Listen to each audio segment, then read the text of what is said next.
Hello students, इस video में मैं आपको क्लास 10th के मैथ सब्जेक्ट को पढ़ा रही हूँ।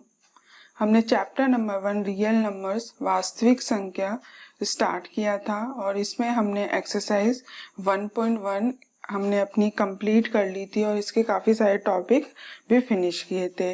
नेक्स्ट लास्ट वीडियो में हमने prime numbers and composite numbers पढ़े थे एंड इनसे रिलेटेड हमने एचसीएफ एंड एलसीएम निकालना सीखा था। उससे रिलेटेड हमने कुछ क्वेश्चंस भी किए थे। इसके बाद हम नेक्स्ट क्वेश्चंस और स्टार्ट करते हैं जिससे ये एक्सरसाइज हमारी कंप्लीट हो जाती है। देखिए, check whether 6 raised to power n can end with digit 0 for any natural numbers.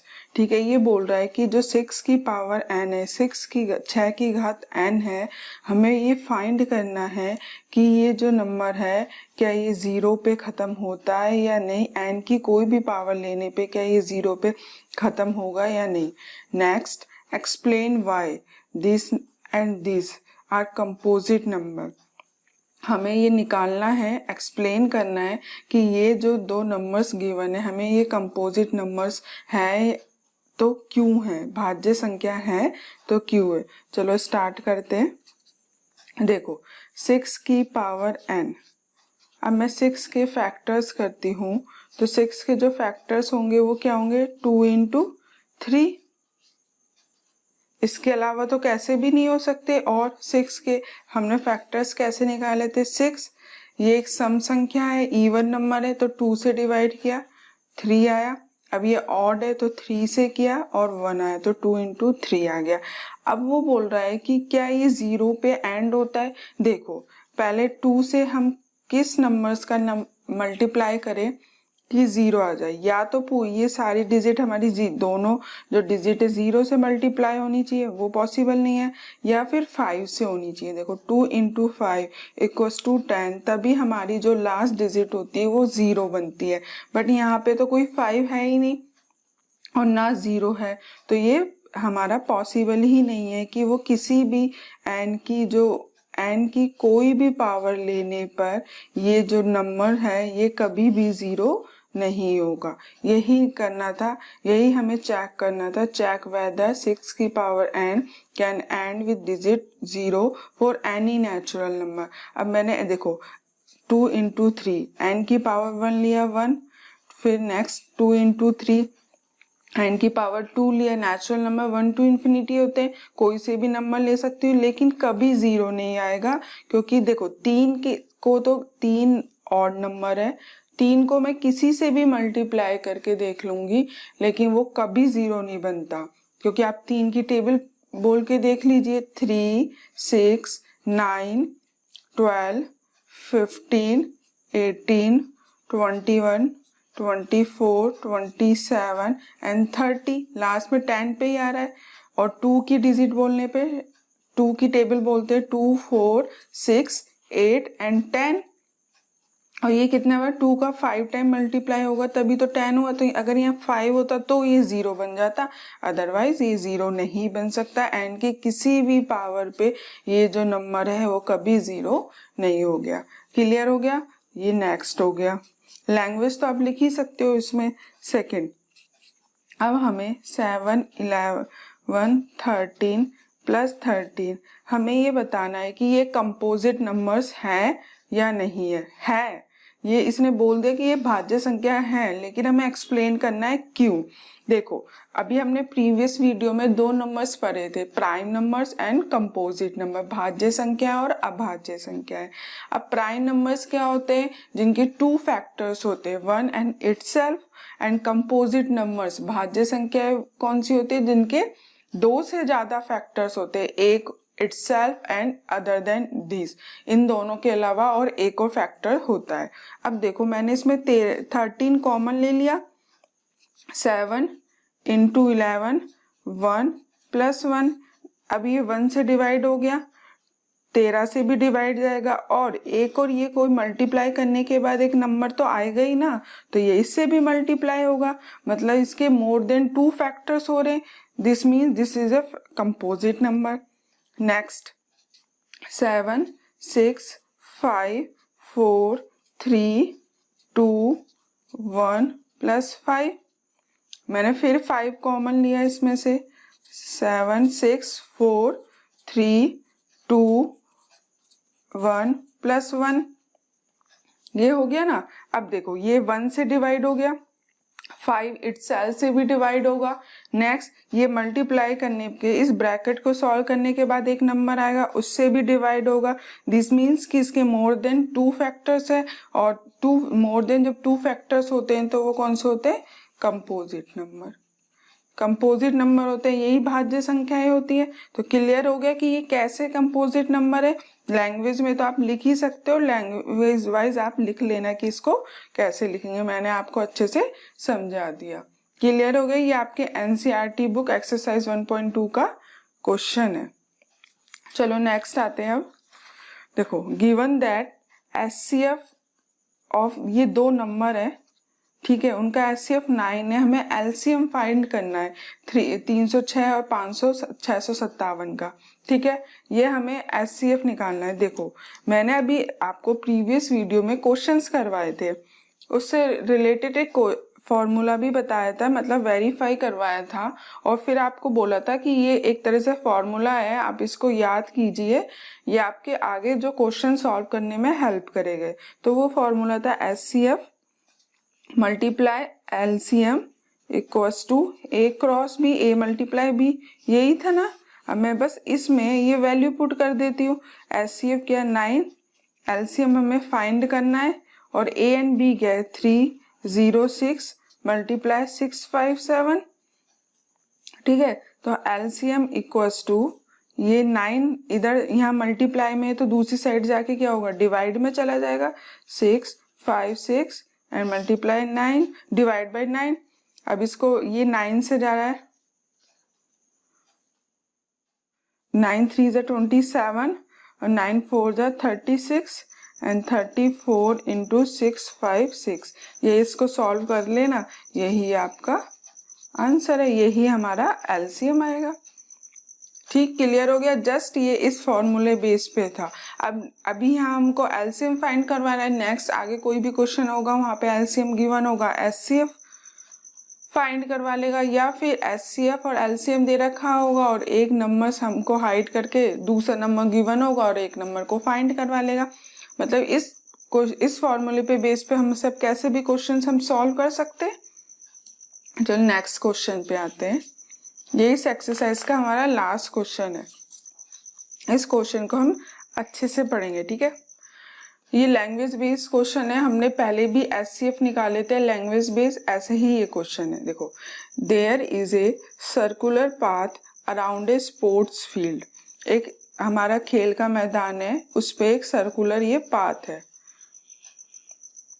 Sonia takes 18 minute to drive 1 round of the field. देखो यहाँ से स्टार्ट किया तो सोनिया है वो है ना 18 मिनट ले रही है इस राउंड को कवर करने में, while Ravi takes 12 minute for the same, वो उसने भी 12 मिनट लिया, रवि ने कितना लिया 12 मिनट।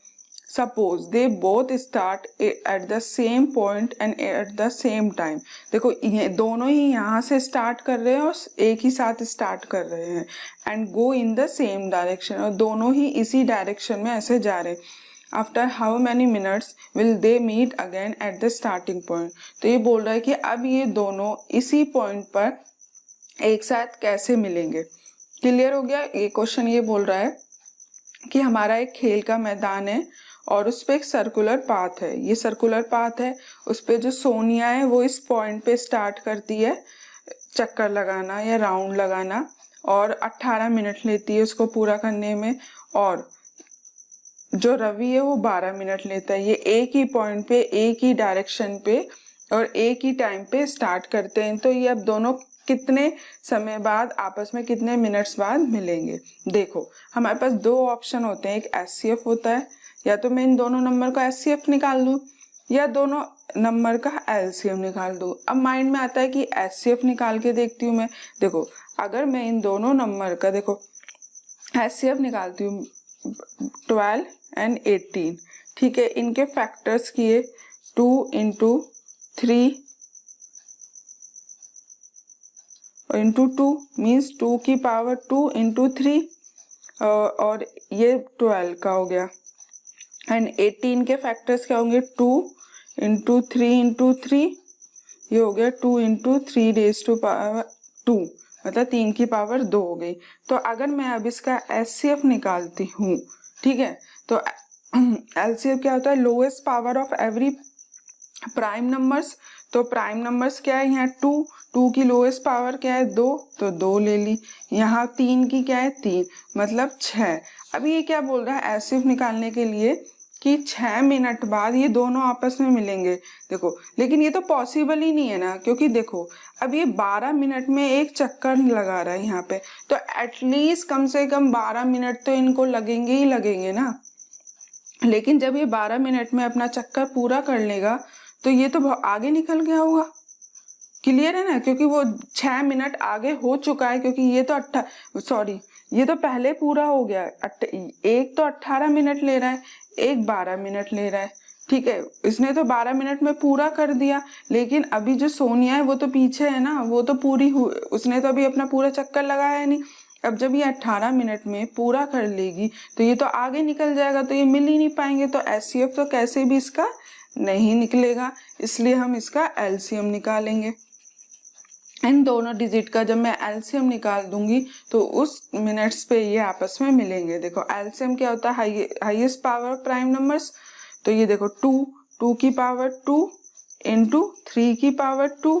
देखो 2 की जो पावर है ज्यादा वाली 2 और 3 की जो ज्यादा पावर है 2, तो ये हो गया 2 की पावर 2 कितना 4 और ये 9, तो 36 मिनट। 36 मिनट के बाद ये आपस में मिलेंगे। अभी देखो ये तो पॉसिबल है, क्योंकि 12 मिनट पूरे होने के बाद ये अपने स्टार्टिंग पॉइंट पे आने के बाद वापस चल देगा, ये 18 मिनट के बाद वापस चल देगी, फिर दोबारा से ये मिलेंगे, तब दोबारा से जब ये चक्कर लगाएंगे तो ये इस पॉइंट पे मिल जाएंगे, इसलिए 36 मिनट आ गया। हो गया ये क्वेश्चन क्लियर कि हमने इसमें एलसीएम क्यों निकाला है, एचसीएफ क्यों नहीं निकाला।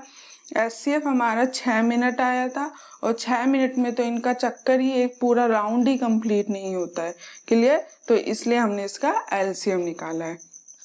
आपको मतलब अच्छे से ये क्वेश्चन क्लियर हो गया। ये भी आपके एनसीईआरटी बुक का ही क्वेश्चन है।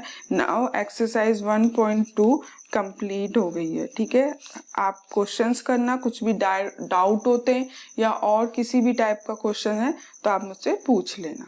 चलो नेक्स्ट एक्सरसाइज हम स्टार्ट करते हैं। एक्सरसाइज 1.3 इरेशनल नंबर अपरिमेय संख्या। क्या होते हैं ये इरेशनल नंबर अपरिमेय संख्या? देखो मैंने आपको बताए थे कि हमारे जो नंबर्स होते हैं वो 2 टाइप्स के होते हैं, एक तो रियल नंबर और एक इमेजिनरी नंबर, ये हमने पढ़े थे। वास्तविक संख्या और काल्पनिक संख्या। और जो वास्तविक संख्या होती है, हमारे रियल नंबर्स होते हैं, वो 2 टाइप्स के हैं, एक तो रैशनल नंबर और इरेशनल नंबर। ये पढ़ रहे स्टार्टिंग में मैंने आपको ये थोड़ा इसका इंट्रोडक्शन दे दिया था कैसे क्या है। तो रैशनल नंबर्स वही होते हैं जिनको हम P/Q की फॉर्म में रिप्रेजेंट कर सकते हैं, और इरेशनल नंबर जिनको P/Q की फॉर्म में रिप्रेजेंट नहीं कर सकते। ठीक है, P/Q की फॉर्म में रिप्रेजेंट नहीं कर सकते तो ये नंबर्स कौन कौन से होते हैं? जितने भी स्क्वायर रूट वाले, √2, √3, √4 नहीं होगा। √4 क्यों नहीं होगा? क्योंकि इसका जब हम स्क्वायर करते हैं तो ये वैल्यू 2 आ जाती है, और ये होता है एक परफेक्ट स्क्वायर नंबर, पूर्ण वर्ग संख्या होती है, तो ये नहीं हो सकता, क्योंकि फिर 2 को तो हम P/Q की फॉर्म में लिख देंगे ना, तो इसलिए √5 हो गया। एक तरह से ये भी बोल सकते हैं कि जो प्राइम नंबर्स होते हैं उनके रूट सारे इरेशनल नंबर होते हैं। फिर पाई हो गया, ये सारे हमारे इरेशनल नंबर हो गया। अब हमें नेक्स्ट फाइंड करना है, प्रूफ करना है कि ये जो इरेशनल नंबर्स होते हैं ना, वो उनको प्रूफ करना है कि ये कैसे इरेशनल नंबर है, ये सीरियसली रियली कि ये इरेशनल नंबर है या नहीं, ये हमें थ्योरम के बेस पे प्रूफ करना है। तो नेक्स्ट सेक्शन में हम यही करेंगे। पहले उससे पहले हम एक थ्योरम पढ़ लेते हैं। देखो ये थ्योरम दे रखी है, लेट P बी ए प्राइम नंबर, कि ये जो P है एक प्राइम नंबर है, अभाज्य संख्या है। If P divides A square, ठीक है, अगर A स्क्वायर से P पूरा भाग दे चला जाता है देन p डिवाइड्स a, तो ये a से भी p का पूरा भाग जाएगा where a is a positive integer. देखो ये बात बोल रहा है कि हमारे पास एक a कोई पॉजिटिव इंटीजर, एक धनात्मक पूर्णांक संख्या है, अगर a स्क्वायर में p का पूरा भाग चला जाता है तो a में भी पूरा पूरा भाग जाएगा। ये थ्योरम ये बोलती है। तो एक बार इसको हम प्रूफ कर लेते हैं। हमारे पास लेट a, ये हमें गिवन है कि a एक पॉजिटिव इंटीजर है, ठीक है, और a अगर पॉजिटिव इंटीजर है तो उसके प्राइम फैक्टर क्या है, p1, p2, p3 up to pn, यही गिवन है हमें। p भी ये प्राइम नंबर, क्लियर। अब मैंने इसका स्क्वायर किया a स्क्वायर, जब a स्क्वायर बोथ साइड किया तो ये भी स्क्वायर हो गया, तो इसको p1, p2, p3 up to pn and p1, p2, p3 up to pn, clear हो गया। अब इससे अगर ये नंबर्स यहाँ नीचे जाएंगे तो दिस मीन्स कि a स्क्वायर डिवाइड्स, मतलब p divides a square, p में a स्क्वायर का पूरा पूरा भाग जा रहा है, इसका मतलब यही हुआ ना ये। और अभी हमने जब प्रीवियस वीडियो में या प्रीवियस एक्सरसाइज में एक फंडामेंटल थ्योरी ऑफ अरिथमेटिक पढ़ा था ना थ्योरी, तो उसमें क्या बोलते थे कि हमारे किसी भी जो नंबर है उसके हम फैक्टर्स करते हैं वो हमेशा प्राइम नंबर्स की फॉर्म में होते हैं, प्राइम नंबर्स की फॉर्म में होते हैं, ठीक है। अब मैंने a स्क्वायर का फैक्टर p है तो मतलब डिवाइड्स हो रहा है तो a का भी यही होगा, क्लियर हो गया। ये इस थ्योरम के हम बेसिस पे बोल रहे हैं, prime arithmetic fundamental theory of arithmetic, उसके बेस पे बोल रहे हैं हम कि अगर p पूरा पूरा a स्क्वायर में पूरा पूरा भाग जा रहा है p का, तो a में भी पूरा पूरा भाग जाएगा। और यही हमारी ये थ्योरम बोलती है कि अगर a square divides p then a divides p divides a, ठीक है। इसको ये डिवाइड्स का फॉर्म सिंबल होता है, ठीक है। a स्क्वायर में p का पूरा पूरा भाग जा रहा है तो a में भी पूरा पूरा जाएगा। अब नेक्स्ट हम क्वेश्चन जब सॉल्व करेंगे ना, प्रूफ करेंगे, तब ये आएगा, क्लियर हो गया। ये आपसे कोई मतलब इसका प्रूफ नहीं पूछेगा, बस मैंने आपको एक है ना क्लियर करने के लिए, समझाने के लिए ये मैंने आपको प्रूफ बताया है। मेन तो हमें क्वेश्चन है वो पेपर में आते हैं। देखो √2 इज ए इर्रेशनल नंबर, ये हमें प्रूफ करना है कि √2 हमारा इर्रेशनल नंबर होता है। देखो इस क्वेश्चन को प्रूफ करने का हम एक कॉन्ट्रडिक्शन मेथड लेके चलेंगे। कैसे कॉन्ट्रडिक्शन मेथड क्या होता है कि अगर मैं √2 को रैशनल नंबर एक परिमेय संख्या लेके चलती हूँ और लास्ट में अगर वो मेरा जो मान लिया मैंने √2 मेरा परिमेय संख्या और लास्ट में आके ये मेरा जो अजम्पशन है वो फेल हो जाता है, गलत हो जाता है, दिस मीन्स हमारा जो √2 हो जाएगा इर्रेशनल नंबर हो जाएगा, क्योंकि जब रैशनल नंबर मैंने मान के चला और वो प्रूफ मेरा गलत हो गया। तो दो ही तो नंबर होते हैं, या तो रैशनल या इर्रेशनल, तो √2 हमारा इर्रेशनल नंबर हो जाएगा। तो देखो स्टार्ट करते हैं। Let us assume that √2 is rational number, परिमेय संख्या है।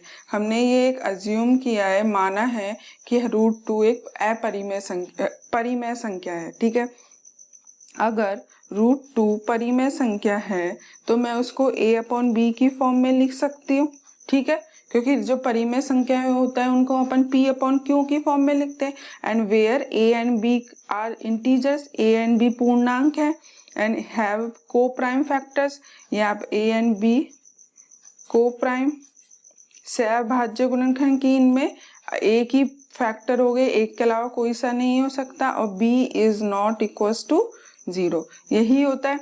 अब मैंने बोथ साइड स्क्वायर कर दिया, बोथ, तो 2 equals to a square b square, तो a square equals to 2b square, ठीक है। अगर मैं 2 को यहाँ ले जाती हूँ, this means 2 divides a square में 2 का पूरा पूरा भाग जा रहा है, इसको ऐसे लिख सकती हूँ ना मैं, कि अगर मैं ये 2 मेरा मान लो ए स्क्वायर अपॉन 2 में इसको ऐसे लिख सकती हूँ कि इसका मतलब ये हुआ कि 2 डिवाइड्स ए स्क्वायर में 2 का पूरा पूरा भाग जा रहा है। और अभी हमने थ्योरम पढ़ी है, अगर ए स्क्वायर में 2 का पूरा पूरा भाग जा रहा है तो ए में भी जाएगा। ठीक है, तो 2 डिवाइड्स ए, ठीक है, अगेन 2 डिवाइड्स ए है तो मतलब ये किसी भी एक अनोदर कोई भी दूसरे नंबर का मल्टीप्लाई में होगा। यही इसका ये जो हमारी फॉर्म दे रखी है उसका मतलब यही तो हुआ। और सी कोई सा भी इंटीजर हो गया, सी इज इंटीजर। क्लियर हो गया ये।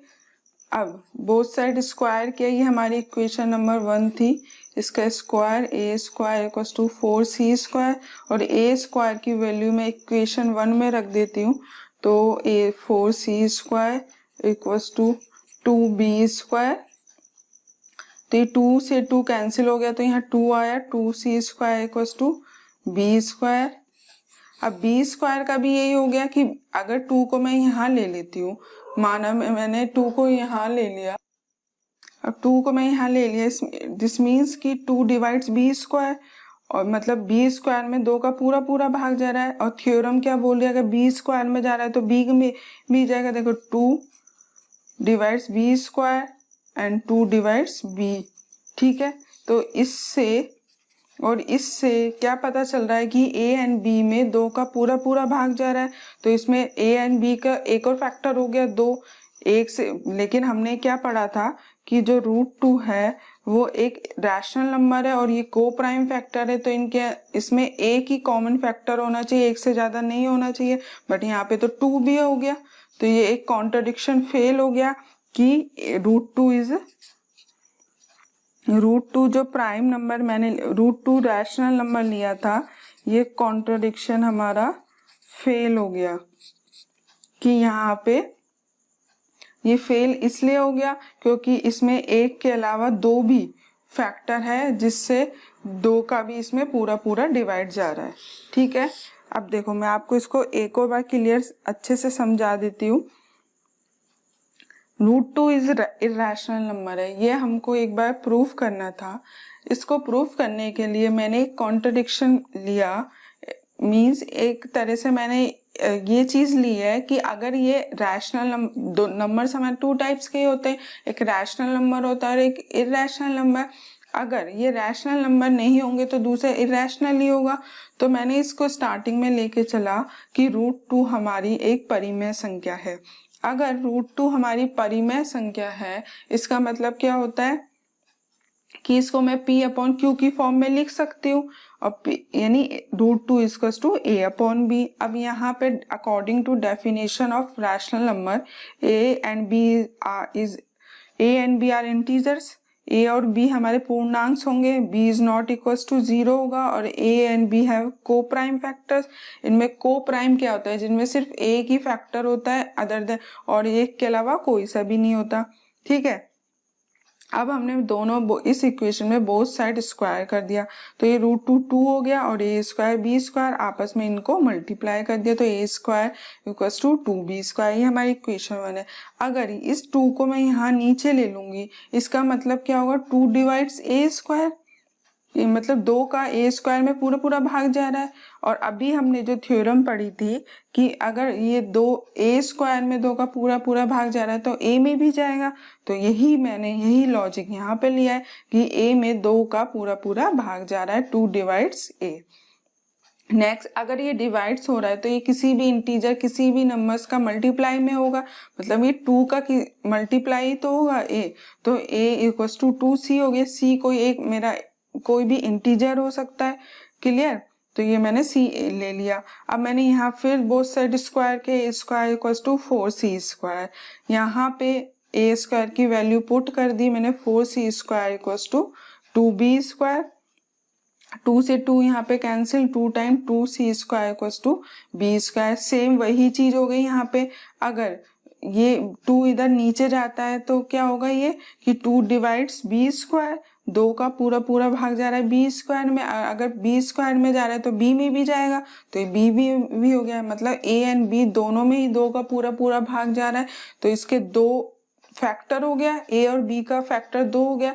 लेकिन हमारी डेफिनेशन क्या बोलती है कि ए एंड बी आपस में को प्राइम है, और को प्राइम नंबर्स में सिर्फ एक ही फैक्टर होता है, 2 तो हो ही नहीं सकते, 2 नंबर दूसरा कोई फैक्टर हो ही नहीं सकता, ये दूसरे नंबर से डिवाइड ही नहीं हो सकते। तो जो मैंने कॉन्टेक्ट लेके चली थी मैं कि √2 एक रैशनल नंबर है, ये मेरा गलत प्रूफ हो गया। और जब ये गलत प्रूफ हो गया दैट मीन्स कि √2 इज रैशनल नंबर, यही है ना इरेशनल नंबर, और यही हमको प्रूफ करना था। लैंग्वेज वाइज तो आप लिख ही सकते हो ना कि भाई ये हमारा जो हमने अजम्पशन लेके चले था वो हमारा रॉन्ग प्रूफ हुआ है, दिस मीन्स कि ये हमारा √2 इज ए इरेशनल नंबर।